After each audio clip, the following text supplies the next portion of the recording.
Anak-anak semuanya bilang Pagi. pagi, pagi, pagi, semangat pagi. Ya. Semangat pagi.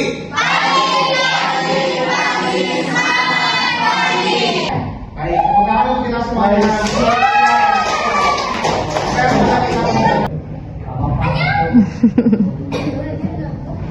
Pagi loh. Fatimah.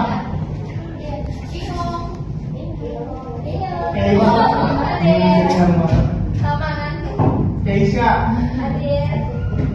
Bahas pada kali ini dengan materi dari bimbingan dan konseling. Yang dimana mungkin sebelumnya juga saya sudah pernah masuk ke kelas ini dan sudah membahas secara garis besar mengenai bimbingan konseling itu apa, dan semoga anak-anak semuanya masih ingat dan anak-anak semuanya ada setidaknya 1-2 orang yang masih mengamalkan apa yang sudah disampaikan pada pertemuan sebelumnya. Seperti itu. Nah, anak-anak semuanya yang dinamakan dengan bimbingan konseling, ada yang masih ingat bimbingan konseling itu apa? TK. Arti secara keseluruhannya ataupun arti secara antara bimbingan sama konselingnya. Ada yang masih ingat atau enggak? Lupa. Baik. Nah, kalau misalnya teman-teman lupa, atau teman-teman semuanya lupa, nah mungkin dari bimbingan dan konseling juga itu terdiri dari 2 kata, yaitu antara bimbingan dan juga konseling. Yang dimana ketika kita berbicara tentang bimbingan, yang dimana itu membimbing sebelum terjadinya sebuah permasalahan ataupun bersifatnya preventif, ataupun mencegah sifatnya kuratif, ataupun setelah ada permasalahan yang terjadi dan ditemukan sebuah jalan keluarnya. Lalu di dalam bimbingan konseling juga ada beberapa bidang ataupun ada 4 bidang yang sudah kemarin kita bahas secara bersama-sama. Yang dimana yang pertama ada apa? Bidang apa? Ada yang tahu? Ada yang masih ingat? Politik. Politik. Bidang diri kita disebutnya apa? Pribadi. Pribadi. Manajemen waktu adalah proses seseorang merencanakan, mengatur waktu dan menggunakan secara efektif dan efisien untuk menyelesaikan berbagai aktivitas atau tugasnya. Sudah membaca yang ada di depan. Kalau teman-teman sekarang ketika membagi antara kebutuhan belajar ataupun akademis dengan non akademik itu apakah perlu ada manajemen waktu atau tidak? Iya, Bapak. Perlu. Ada yang udah nyoba nerapin manajemen waktu? Sudah, insya Allah. Contohnya gimana akar-akarnya? Deh, kakak-kakaknya ataupun ke yang kawan-kawannya, ada yang udah mencoba untuk mempraktekkan manajemen waktu? Ada. Contohnya gimana?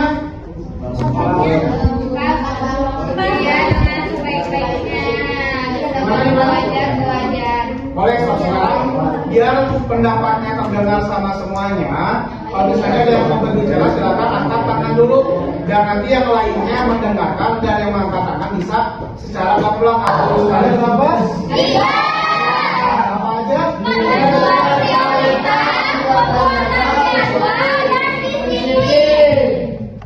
Nah, berbicara tentang penentuan prioritas, ada yang udah tahu? Iya. Ya, silakan. Jadi ya. Terus saya prioritasin kayak belajar. Belajar. Berarti memilih mana yang tepat dan mana yang penting. Lalu yang selanjutnya pembuat punya tanggung jawab di ekstrakurikuler ataupun di organisasi anak-anak semuanya. Nah, anak-anak semua pasti akan memandang ataupun akan sekarang melihat kedua hal itu sangat penting, betul? Betul. Sehingga anak-anak semuanya dituntut untuk bisa menentukan skala prioritas antara mana yang tepat dan juga mana yang penting.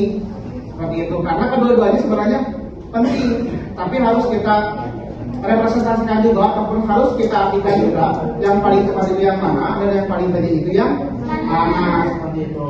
Lalu yang selanjutnya ada pembuatan jadwal. Betul yang sudah tadi disampaikan bagaimana cara pengukuran ataupun bagaimana dari schedule ataupun jadwal anak-anak semuanya selama misalnya satu minggu ini dari hari Senin sampai hari Sabtu akan melakukan apa saja gitu. Alangkah baiknya bisa diatur penjadwalannya, karena dilihat juga dari jadwal pelajaran juga itu diatur, akan dilihat juga dari bagaimana anak-anak semuanya untuk mengatur kesehariannya di luar lingkungan sekolah.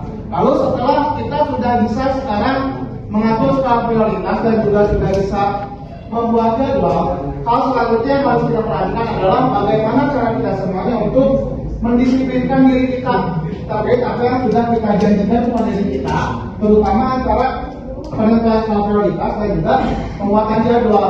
Karena ketika kita semuanya hanya melakukan saja ataupun hanya menjalankan saja antara prioritas dan juga pembuatan jadwal tanpa adanya disiplin dari diri kita, maka akan sirna begitu saja ataupun akan ya sudah rekan-rekan semuanya atau anak-anak semuanya menjalankan tetapi tidak ada disiplin ataupun tidak komprehensif ataupun tidak apa ya bahasanya itu, tidak secara menyeluruh ataupun berkelanjutan apa yang sudah dilakukan sama anak-anak semuanya. Seperti itu. Dipahami?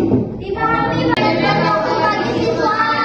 Pentingnya manajemen waktu bagi siswa. Yang pertama ada apa? Yang kedua, menyelesaikan tugas tepat waktu. Memiliki waktu untuk kegiatan lain. yang keempat, Meningkatkan fokus belajar. nah sebetulnya banyak sekali ataupun hal penting lainnya di dalam manajemen waktu yang perlu kita sadari ataupun yang perlu kita pahami juga. Tetapi di sini saya mencoba untuk meringkas 4 hal yang biasanya memang terjadi pada anak siswa ataupun bagi peserta didik. Yang pertama itu ada menghindari stres dan juga kelelahan. Karena apa? Karena ketika anak-anak semuanya sekarang tidak mengatur waktu ataupun tidak memanajemen waktunya, maka anak-anak semua pun akan tidak terhindar dari yang katanya stres dan juga kelelahan. Karena nantinya akan memforsir ataupun akan melakukan banyak kegiatan di satu waktu yang sama sehingga tubuh tidak merasakan istirahat. Sehingga teman-teman semuanya, kepada anak-anak semuanya memaksakan tubuh lain seperti itu. Karena yang dinamakan dengan murid itu sekarang tidak hanya serta-merta belajar di sekolah saja seperti itu, sehingga hal lainnya pun juga perlu untuk ditindaklanjuti ataupun perlu untuk diperhatikan juga. Lalu untuk yang lainnya itu ada meningkatkan fokus belajar. Nah, pentingnya dari manajemen waktu bagi siswa yang tadi itu adalah meningkatkan fokus belajar gitu.